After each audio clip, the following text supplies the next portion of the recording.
सकट चौथ की पहली व्रत कथा। सकट चौथ की पहली व्रत कथा यह है कि एक बार माता पार्वती ने अपने मैं से एक बालक का निर्माण किया जिसे विनायक नाम दिया।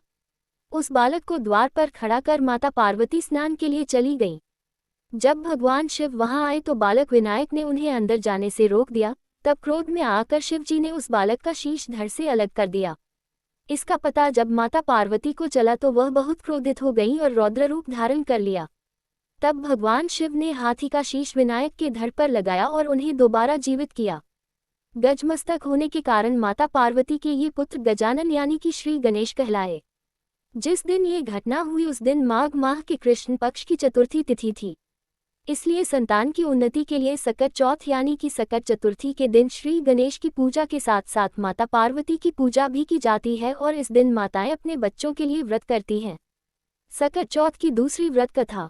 एक नगर में एक बुजुर्ग माता हुआ करती थी जिनका एक बेटा और बहू थे। बूढ़ी अम्मा को आंखों से दिखता नहीं था लेकिन वो परम गणेश भक्त थी। एक बार उनकी भक्ति से प्रसन्न होकर उन बूढ़ी अम्मा को गणेश जी ने दर्शन दिए और वर मांगने को कहा।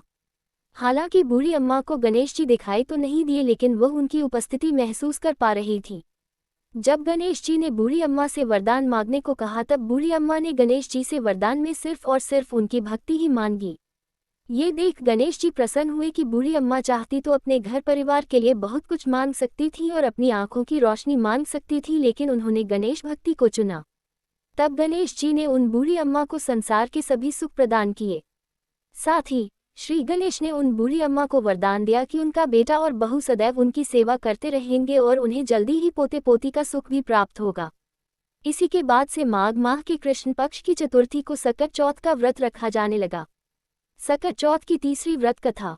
धार्मिक ग्रंथों में सकट चौथ को लेकर बहुत सी व्रत कथाएं प्रचलित हैं। इन्हीं में से एक कथा है कि सतयुग में राजा हरिश्चंद्र के राज्य में एक कुम्हार था। एक बार तमाम कोशिशों के बाद भी उसके बर्तन कच्चे रह रहे थे तो परेशान होकर उसने यह बात एक पुजारी को बताई। उस पर पुजारी ने बताया कि किसी छोटे बच्चे की बलि से ही तुम्हारी यह समस्या दूर होगी। इसके बाद उस कुम्हार ने एक बच्चे को पकड़कर आवा में डाल दिया। जिस दिन कुम्हार ने बच्चे को आवा में डाला था वह सकट चौथ का दिन था। काफी ढूंढने के बाद भी जब उस बच्चे की मां को उसका बेटा नहीं मिला तो उसने भगवान गणेश जी के सामने सच्चे मन से प्रार्थना की और अपने बच्चे की सलामती मांगी। अगले दिन जब कुम्हार ने सुबह उठकर देखा तो आवा में उसके सभी बर्तन पक गए और साथ ही वह बच्चा भी सुरक्षित था। इस घटना के बाद कुम्हार डर गया और राजा के समक्ष पहुंचकर पूरी कहानी बताई। इसके बाद राजा ने बच्चे और उसकी मां को बुलवाया तो मां ने संकटों को दूर करने वाले सकट चौथ की महिमा का वर्णन किया जिससे उसके बच्चे को कोई हानि नहीं हुई। उसी दिन से महिलाएं इस दिन अपनी संतान और परिवार के सौभाग्य और लंबी उम्र के लिए सकट चौथ का व्रत करने लगी। इसलिए सकट चौथ का महत्व बेहद विशेष माना गया है। सकट चौथ व्रत की चौथी कथा। पौराणिक कथा के अनुसार एक नगर में साहूकार और उसकी पत्नी रहते थे। दोनों का धर्म कर्म के काम में मन नहीं लगता था। एक दिन साहूकारनी अपने पड़ोसन के घर गई। पड़ोसन को सकट चौथ की पूजा करते देख उसने इस व्रत का महत्व पूछा। साहूकारनी को सकट चौथ व्रत या तिलकुटा चौथ व्रत की महिमा बताते हुए पड़ोसन बोली कि गणपति जी की कृपा से व्यक्ति को अखंड सौभाग्य, पुत्र, धन, धान्य, बुद्धि, सिद्धि सब कुछ प्राप्त होता है। साहूकारनी ने व्रत का लाभ जानकर सकट चौथ व्रत करने का संकल्प लिया। साहूकारनी ने कहा कि वह मां बनती है तो सकट चौथ व्रत करेगी और गणेश जी को 1.25 सेर तिलकुट चढ़ाएगी। गणेश जी की कृपा से वो गर्भवती हो गई। अब साहूकारनी का लालच और बढ़ गया। उसने कहा कि उसे बेटा हुआ तो 2.5 सेर तिलकुट करेगी। साहूकारनी को एक सुयोग्य पुत्र की प्राप्ति हुई। फिर उसकी लालसा बढ़ गई। अब वह बोली कि अगर उसके बेटे का विवाह हो जाता है तो वह 5.25 सेर तिलकुट करेगी। गजानन के वरदान से उसका विवाह भी हो गया लेकिन तब भी उसने व्रत नहीं किया। बप्पा की माया से गायब हुई संतान। साहूकारनी के बेटे का विवाह तय हो गया। लोभी साहूकारनी को सबक सिखाने के लिए गणपति जी ने अपनी माया से शादी वाले दिन उसके बेटे को गायब कर दूर कहीं जंगल में पहुंचा दिया। माता पिता और सभी वर के गुम हो जाने पर चिंतित होने लगे। विवाह टल गया। एक दिन साहूकारनी की होने वाली बहू सखियों संग जंगल में दूरवा लेने गई थी।